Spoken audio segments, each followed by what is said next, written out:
So how to make image as a PDF?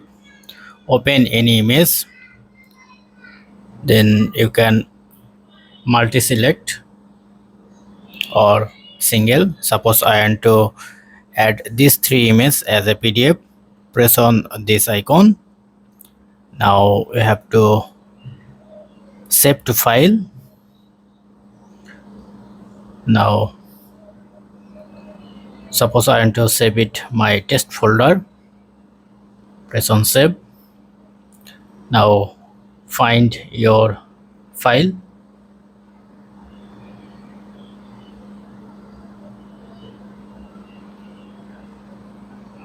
Open the file.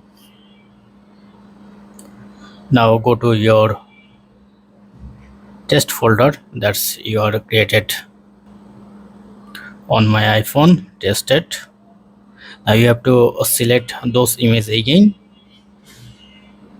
Press on top right corner, press on select.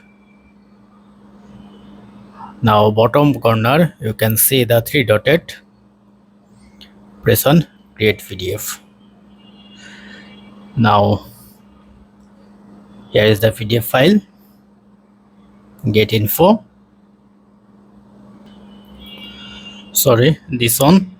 If you press on this icon, get info, then you can see it's saved as a PDF.